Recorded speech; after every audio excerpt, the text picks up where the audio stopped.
For professional advice with a personal touch, consult Fuller Landau, Chartered Accountants and Business Advisors. Click on flmontreal.com. 7:08 on CJD. Welcome to today's Entrepreneur, presented by Fuller Landau, a program about the entrepreneurial spirit that drives Quebec business. My name is Dan Delmar, along with Fuller Landau's Josh Miller. How are you, Josh? I'm excellent, Dan. Great.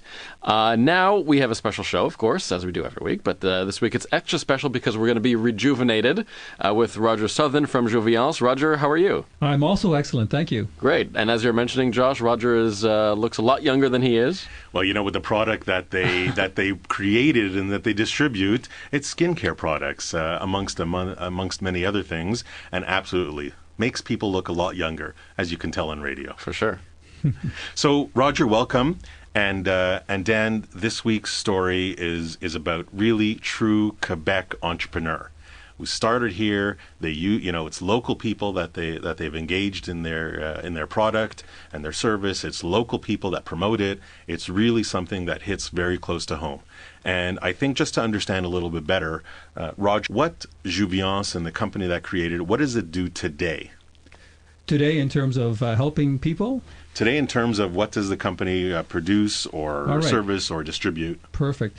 So we're actually in what we call the dermal cosmetics section of cosmetics. So you have lower end products, more mass kind of products, which are a little less expensive. You have the high end beauty products, the kind that we see quite often in the large department stores. And then in that slice in the middle, we have what we call dermal cosmetics, and that's where we are. So we sell in essentially all of the pharmacies here in Quebec.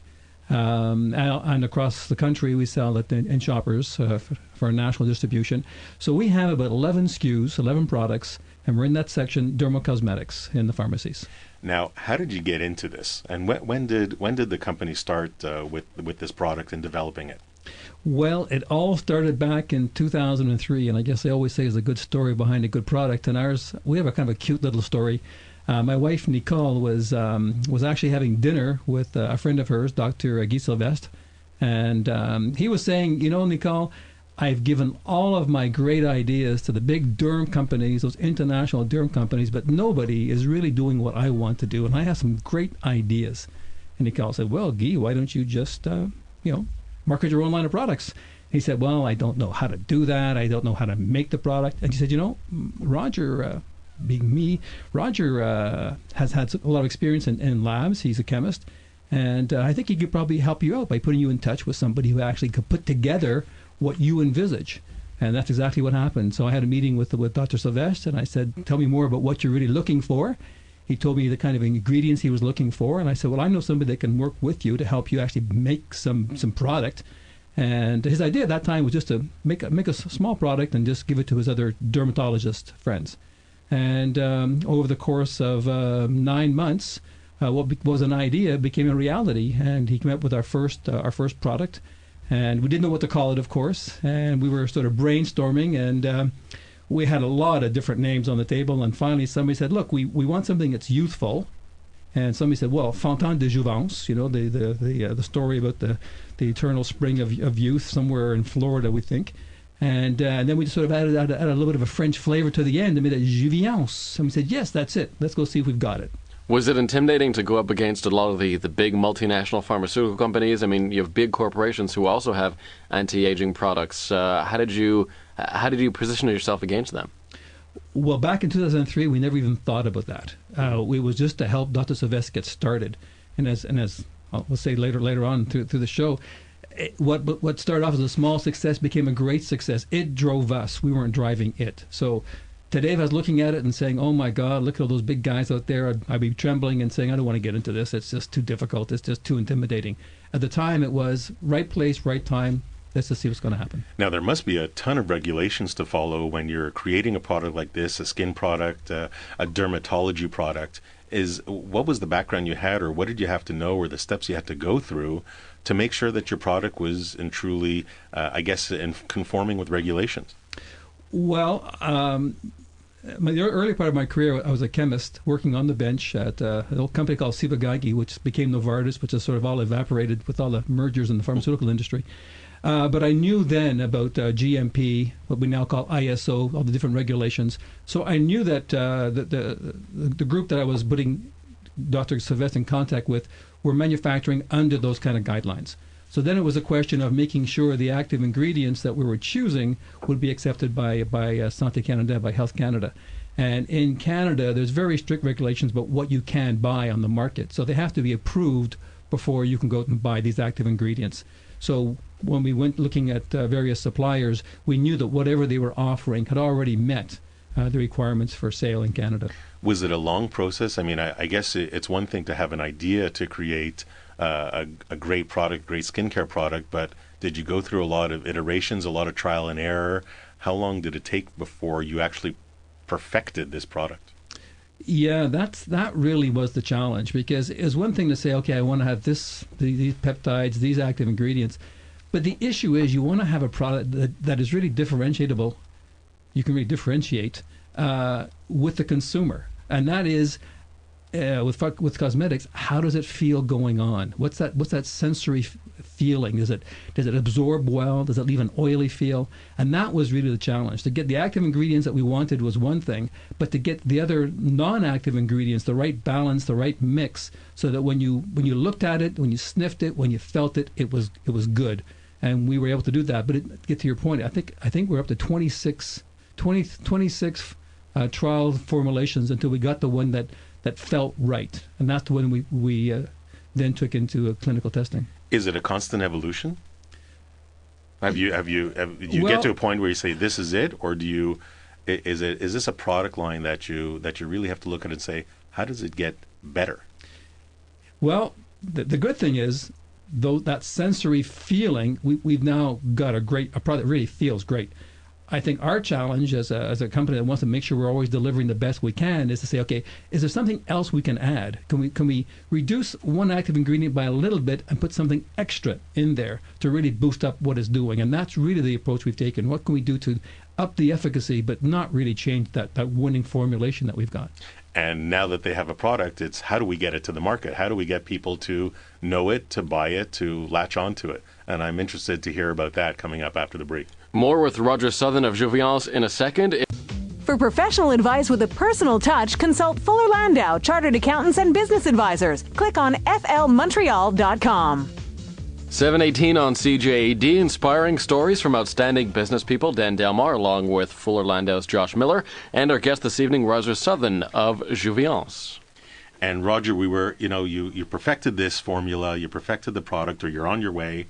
Now you got to get it out to market. You got to get it out so that people know about Jouviance, people know and start. So what's your first step? How do you bring it to market right away? Certainly with Dr. Sylvestre, there might have been an in with certain doctors, but maybe you can elaborate a little bit on how that process started. Sure. Well, in fact, that once we had that winning formulation and we had the clinical studies that showed that it worked, that was the first question we asked ourselves. Well, okay, now, so what? We've got this product. What are we going to do? And that's where Nicole said, well, look, Nicole and I had both come from Pfizer, so we had a lot of experience with various types of physicians. And she had worked quite a bit with dermatologists. So she said, well, look, I know most of the important dermatologists in Quebec, especially in Montreal. So look, I'll do this. It won't take me more than a couple of days a week because we weren't planning too big. So she said, let's make our first lab batch. So we made, I think, about 500 jars. I have to laugh thinking back. It's such a small beginning. So I think we made 500 jars, and she homemade, right? Jars that you're sitting in your basement making and labeling. They were filled in a special laboratory that makes it. So they were all done very professionally. But then we still had the 500 jars in our living room, and we were put them into boxes, which we had. Nicole had designed this nice little design to go in the box. So she put them in the box, and she said, "Okay, I'm off to visit Doctor this one and Doctor that one, and this one in the Plateau, and this one in the South Shore, and off we go." So she went out, and of course she said, "Look, this is a product that's being developed by Dr. Sylvestre. You know him; he's well known here in Quebec, and." He thought that you would like this product, and would you be interested in trying it? Of course, that was the first part. Try it with a few of your patients. If you like it, I'll come on back. And it just went over very well. I think we had about 35 dermatologists in the area trying or using the product within about 4 months. Is Dr. Sylvestre at this point still involved? I mean, he helped you create the product. Do you also rely on him for certain contacts in the industry?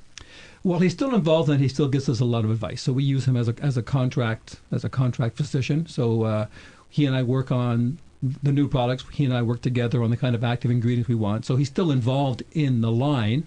But as you may or may not know, in Quebec especially, physicians are not allowed to support products. So they can't get out there and say, like they do on US TV, I developed this product, it really works well, get out there, my name's on it. We can't do that here. There's a certain level of independence, I guess, that they have to maintain, a certain level of professionalism and impartiality that I'm sure they have to maintain. So how do you deal with that, or how do you sell to them if they have to maintain that?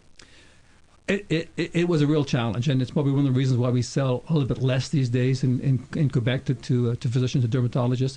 At the time, back in 2004, 2005, many dermatologists were selling product out of their office, out of their clinics, and the college knew about it, but it wasn't too severe. And then with our success and other brands becoming successful, they really started to close that door. So dermatologists today can sell product, but really out of a separate door. They can't do it out of their main point of business. And with Dr. Sylvestre, he's helping us as a consultant, which is great. That's his involvement. He doesn't have any ownership in the company, so we use him as a consultant, and he's happy to see the development that we're taking. So it's a bit of a win-win that way. At what point did you realize that you had to take it beyond the doors of the dermatologists? Well, it happened to us. We didn't have to do it to the product. What happened was one of Dr. Sylvestre's clients, and I think I can say this because it's now known, was Dominique Bertrand, a well-known model, a well-known personality here in Quebec. And on her radio show at the time, she said, I have come across a miracle product. It's a fantastic product. Stay tuned. In other words, keep on listening to the radio station. And later on this afternoon, I'll tell you how to get hold of this product. And so later on in the afternoon, she says, this call is Jouviance, and call this number and ask for Nicole.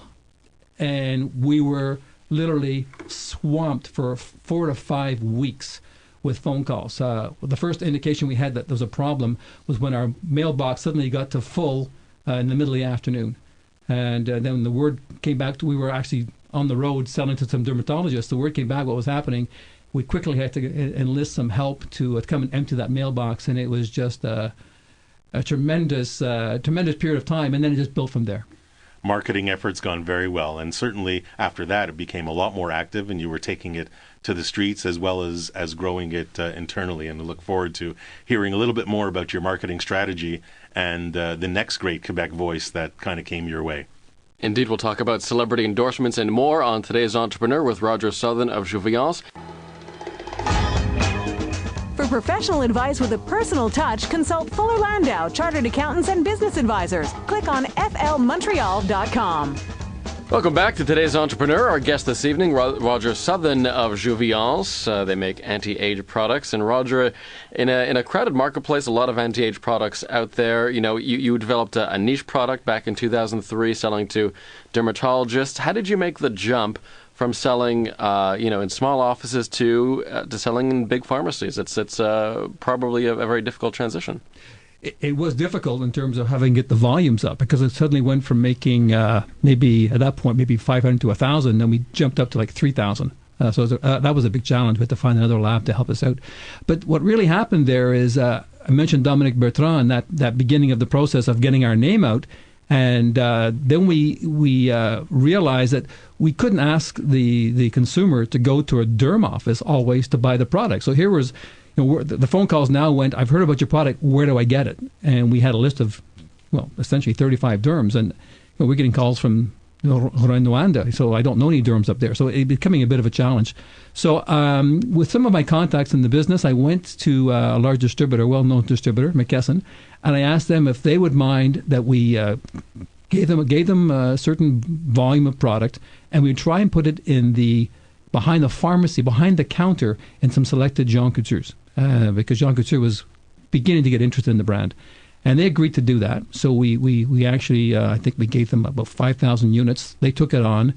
And with some help from Jean Couture, we got it into about maybe 25 or 30 pharmacies, mostly in the metropolitan Montreal area. So we now had a place where people could go and get the product. So this was behind the counter?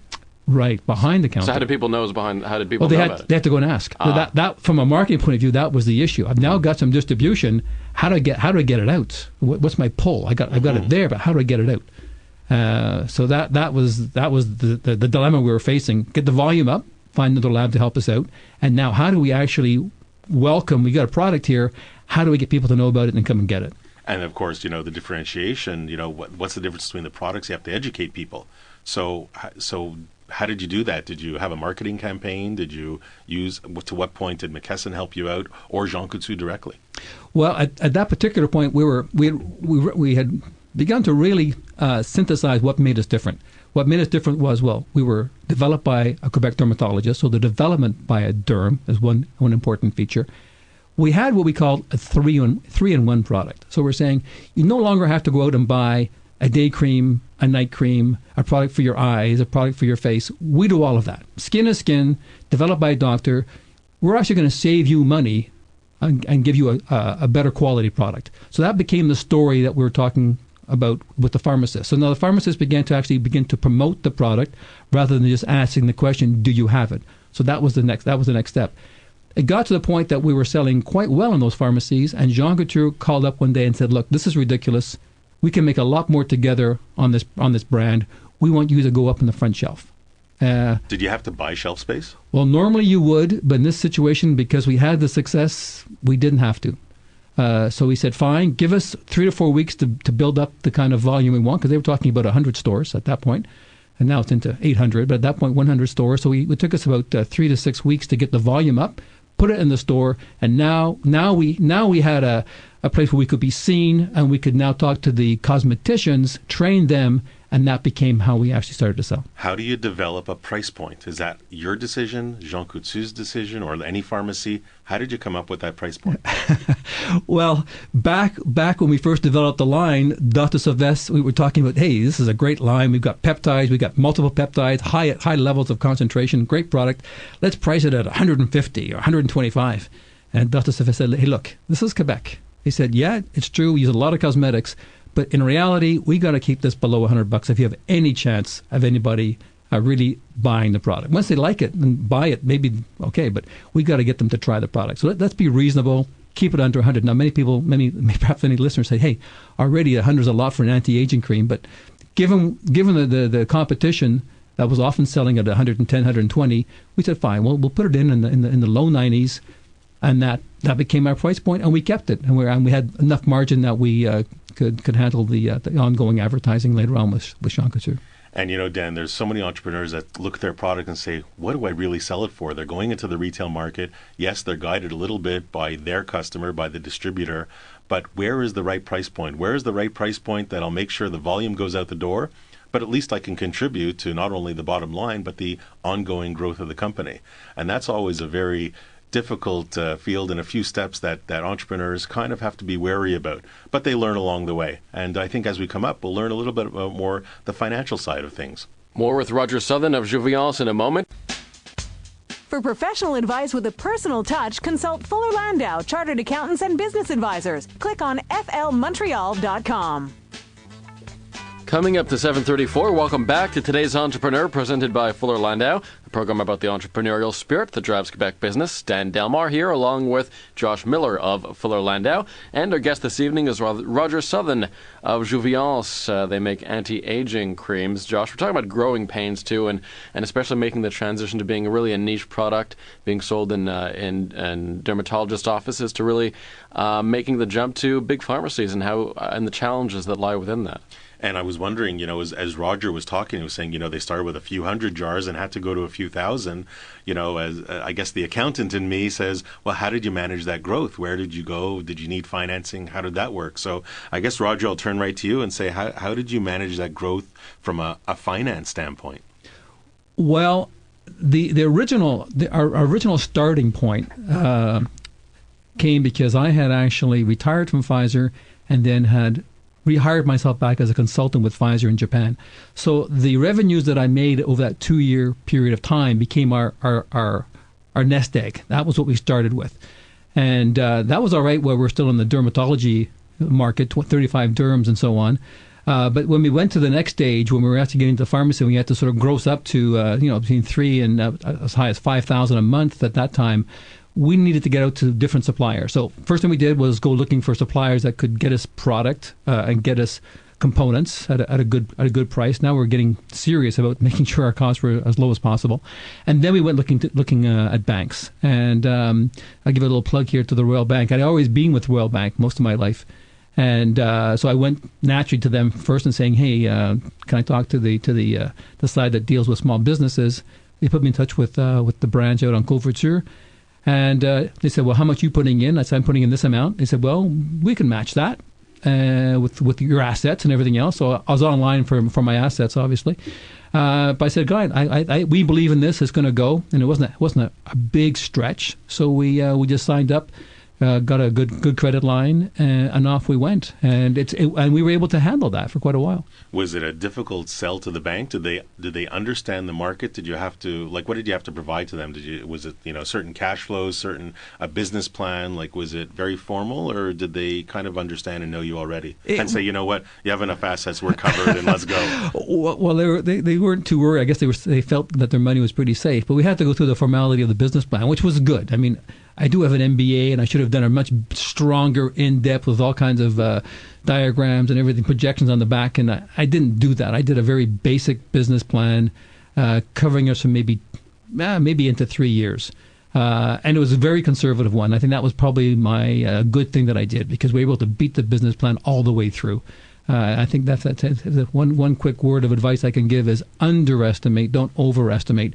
The banks are a lot happier when you're performing better than you thought. Well, credibility plays a huge role, and with any entrepreneur, and I'm sure every entrepreneur will tell you that when they're dealing with banks or dealing with any finance parties, if you under-promise and over-deliver, you can only look good in their eyes. Now, of course, you have to manage your business throughout and make sure that that's the right amount, but credibility with the banks is absolutely huge. So as you're putting this plan together, Roger, and selling it to the banks, is it enough? Did you ever look back and say, I should have done something differently? I maybe could have been a little less conservative and grown the company a little more. How did you wrestle with that?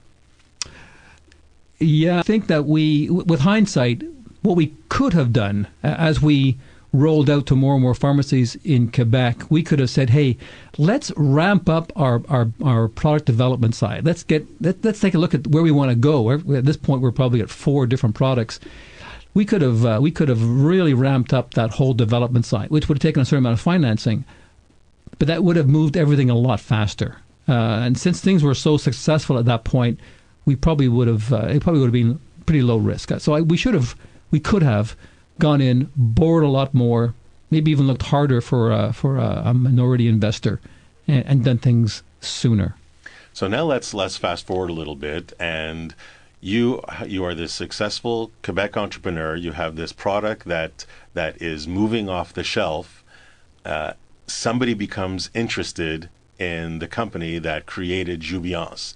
Tell us a little bit about that story and what ended up being a marriage between 2 companies. Yeah, we had been approached by indirectly by a few other companies, and it just never seemed to be serious enough to go very far. But last January, I think it was January the 8th, actually, I got a phone call from a friend of ours who said, "Hey, listen, I'm on the board of this of another small Quebec company that is selling product everywhere except Quebec, and they're looking for a Quebec company that's selling in Quebec, and I'm just thinking this might be a very interesting marriage. Would you be interested in talking with them?" So I said, "Well, why not?" So we got together over coffee, and then it just progressed from there. And 3 months later, we got married. So it developed fast because all the elements were in place to make it work. It was the blend, the synergy. Overused word perhaps, but the synergy here really did work. Now 3 months is really not a long time to start and finalize any merger. Did everything go smoothly? What would you say the most important lessons you learned in getting together with this other company? Well, one of our friends and a small minority shareholder is a retired lawyer. So thank God we had access to inexpensive but quality law. So that helped us out a lot from our side. On their side, one of the principals is a lawyer, actually a merger and acquisitions lawyer. So obviously he comes with an awful lot of experience. I think he worked in New York during the good years for maybe 7 or 8 years. So comes with a strong M&A background. So we were probably a little bit outmatched in terms of experience, but we just plowed through it and worked it out. So it's a matter of compromise along the way. So the two lawyers actually agreed with each other. Not something you always hear when, and certainly not something that takes such a short amount of time. Is there now today this merged company? You're how many partners, I guess, around the table?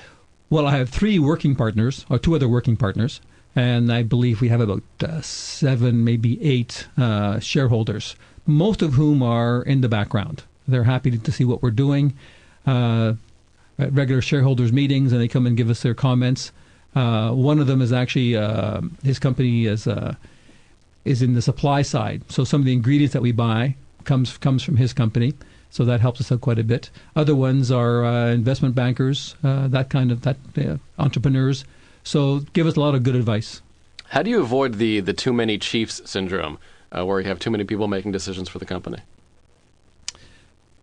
Well, it definitely is a problem at times. Everybody's got a point of view. So how do we work that through? I hope it's not the loudest one that wins. I think we try to look for the most pragmatic solution.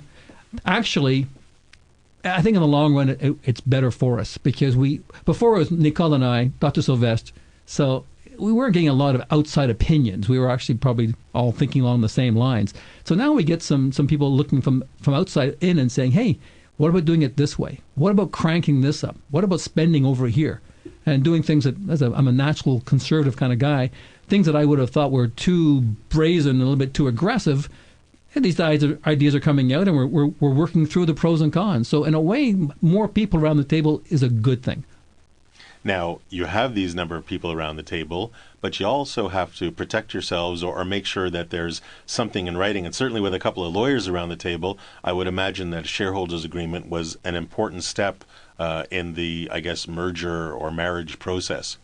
How would you describe, or how would you, I guess, elaborate on the shareholders agreement that you have and what it took to get there? I start by saying I just can't believe the amount of paper. Two small Quebec companies marrying, getting together. And the amount of paper that's required, both legally and by the shareholders, is incredible. I had no idea what I was getting into from that side of it. And I consider myself to be a fairly well-educated person. I mean, you've really got to be a lawyer to really understand all that's going on. So it's not something you want to do by yourself. You can't call your brother-in-law in and say, can you help me out on this? You gotta get experts around the table. It's a lot of work. It's one thing to get the clauses ironed out, and that's where the lawyers go at it head to head, heart to heart. But we had an understanding from the very beginning. The synergies were so strong from the very beginning. With the disagreements, both parties wanted to work it out. Well, that's great, and I'm sure there are a lot of lessons to be learned now. Just in the minute or so before we take our next break, perhaps you can tell us, how did you get connected with Véronique Cloutier? How did you have that marketing plan or savoir-faire to make sure and get her on board? Again, it goes back to not what you know, but who you know. So one of my partners, Eric, was on a beach in Florida a couple of years ago, maybe not even a couple, maybe just a year ago, and his children were playing with his other children on the beach, francophones, and he realized, looking at the mother, I think I know you. Are you Véronique Cloutier? She says, yeah. Okay, fine. What are you doing for dinner tonight? So the two couples got together and they developed a relationship. So once we got into the whole thing with Jouviance, Eric said, listen, let's talk to Vero and see if we can get something going here. And it happened. So a lot of the right time, right place, and entrepreneurs, you got to be opportunistic, and wherever you are, you're always kind of thinking. You can take a break, you can be on vacation, but the mind always wanders, and that's something that entrepreneurs really get used to. And it's not even getting used to; it's just inbred. It's innate in there, still kind of thinking about the business. Something entrepreneurs do all the time. It's nice to also bump into one of Quebec's media empresses while on vacation. And coming up, we're going to talk about HR issues with Micheline Mayette from Fuller Landau and get into pay equity rules and some new rules that came down from Quebec. So that'll be interesting. For professional advice with a personal touch, consult Fuller Landau, Chartered Accountants and Business Advisors. Click on flmontreal.com. 747, welcome back to today's Entrepreneur, inspiring stories from outstanding business people. Dan Delmar, along with Josh Miller of Fuller Landau. We have Roger Southern in. He's from Jouviance. And we also bring in Micheline Mayette from Fuller Landau, HR specialist, to talk about pay equity issues, Josh. And although the pay equity is not a new rule, it's certainly a lot of people don't know about it, I guess. And a lot of people think it's very gender-oriented, but, Micheline's here to kind of demystify what pay equity is and certainly elaborate on the challenges for entrepreneurs. So, Micheline, welcome back to the program. Thank you. And maybe you can give us a little bit, history or background or explanation. What exactly is pay equity? What should entrepreneurs be aware of? Okay, well, pay equity, a lot of people think it's something new, but actually it's been around for quite a while now, so since 1996. And companies who were active as of 1996 actually were supposed to have done this for November 21st, 2001. So a lot of companies are very behind, I guess, if you want to say it that way, on getting this done.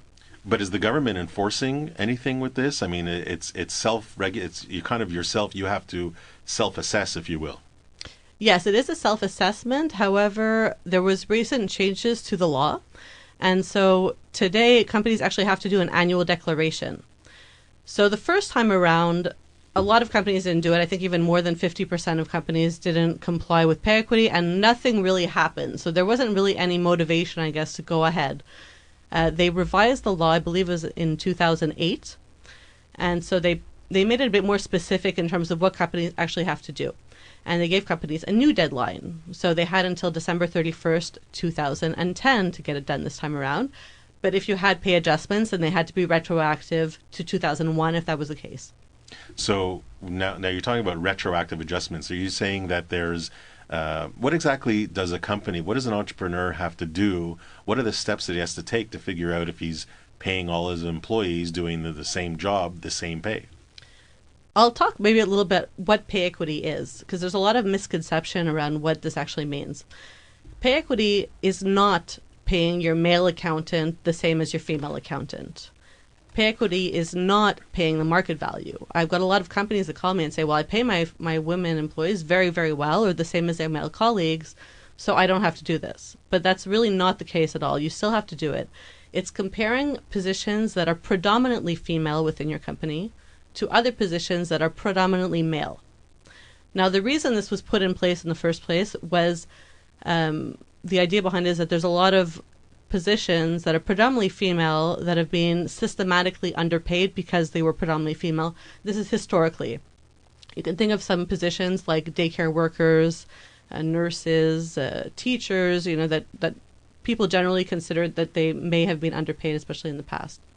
If you look, a daycare worker, for example, typically makes less than a zookeeper, which is probably predominantly male. So Even though they both deal with animals. Yeah, exactly. So okay, you could say the zookeeper is probably a more dangerous position, but still, somebody taking care of animals versus children. Now, it's probably very rare that you'd have a company that has both zookeepers and daycare workers. So you have to think that this actually applies within your company. So what you have to do is go through all the positions in your company, determine which are predominantly male and female, and then compare the two. Now, it's the comparison part that it becomes a little bit complicated. You actually have to give a point value to each of these positions within your company. What does it start with? Maybe a job description? I mean, do you have to figure out exactly what are the tasks within each position and kind of go from there? Yes, you need to have a job description, and even the commission strongly recommends that companies consult the employees in the different positions while creating this job description. So there's even a questionnaire that they want you to give employees so that you've consulted them. Because you may forget when you're evaluating your file clerk, for example, that this person has to lift heavy boxes of files all day. And, for you, it's maybe an office job because they're sitting in front of the computer for 90% of the day. So they want you to consult the employees to really have a good idea of what it is that they do. So there's 4 factors that they want you to use. So one of them is the prerequisites for the position. So you can think of education, experience, need computer skills, etc. There's the responsibility of the position. So you could think of supervisory, communication, autonomy, and so on. Then there's the effort required for the position. So physical effort, mental effort, concentration are some of the things that you'll consider.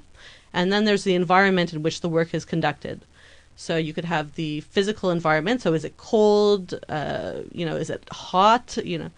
And the psychological environment. Are they working with people who are dying? Are they customer service reps getting yelled at all day? And the risk of accidents. It sounds like there's really a lot of factors to consider, and you can't just take one. It's really a number of them. And when we come back from the break, I think there's also some differences between size of companies, because if you only have a few employees versus you have 103 employees, there might be some different rules and different actions to follow as well. And we'll come back with Michelin about that right after the break. Also coming up on Today's Entrepreneur, Roger Southern's one piece of advice for today's entrepreneur.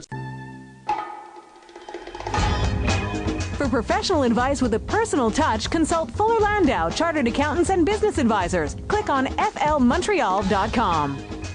Remaining minutes of today's Entrepreneur presented by Fuller Landau. Our guest this evening, Roger Southern of Jouviance, and talking HR issues, pay equity in specific, Michelin Mayette of Fuller Landau. And Michelin, we're talking about these pay equity rules. The government's starting to get a bit more serious about them, and certainly there's a lot of confusion.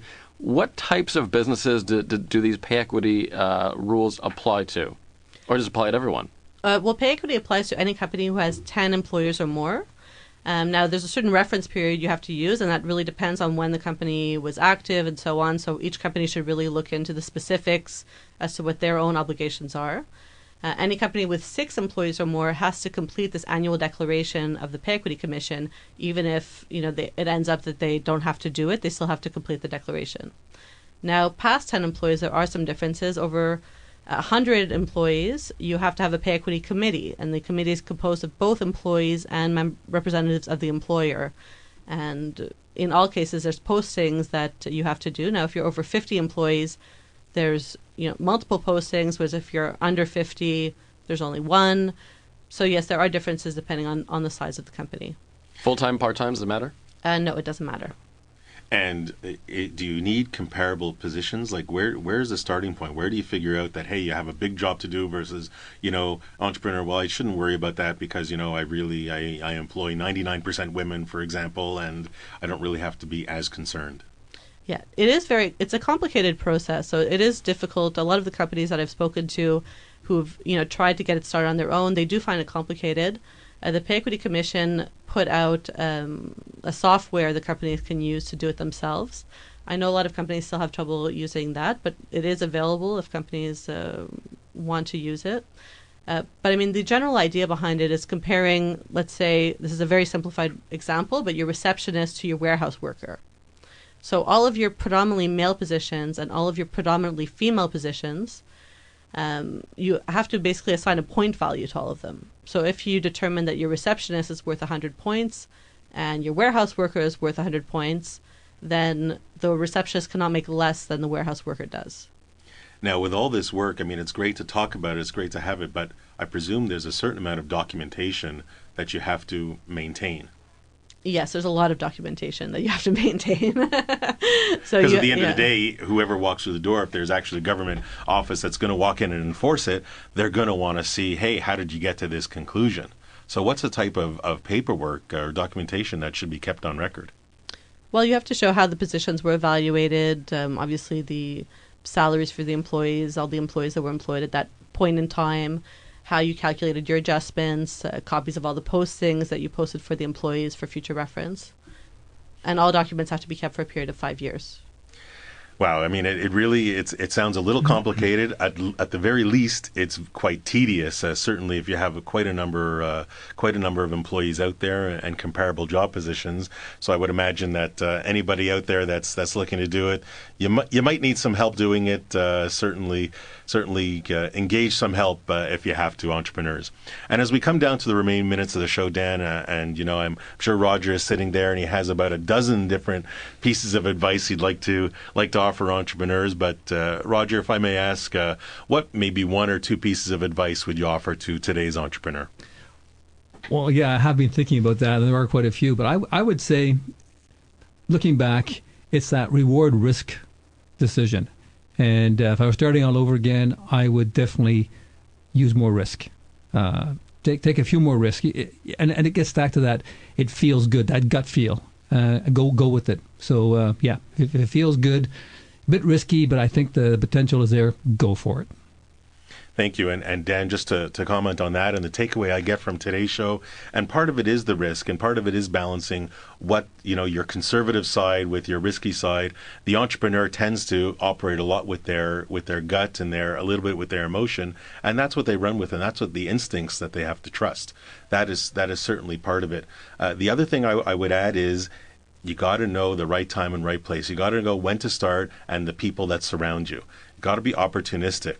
In Jouviance's case, it was about getting to know or knowing the right to start with that idea and running with that. At about a year or so ago, they were opportunistic with their spokesperson, Véronique Cloutier, who is a phenomenal asset to that company. So I think being opportunistic and realizing that it doesn't always rest in today's efforts, but and tomorrow's efforts and yesterday's, but you just got to always look around and keep your eyes and ears wide open. And that's what makes today's entrepreneur. Roger Southern of Jouviance, thanks very much. And thanks as well to Micheline Mayette, talking pay equity and HR issues from Fuller Landau. Thanks, Micheline. And Josh will be back here in 2 weeks from now, off on Easter, back on April 16th. You can reach Fuller Landau during business hours at 514-875-2865 or visit www.flmontreal.com. This is News Talk Radio, CJAD 800.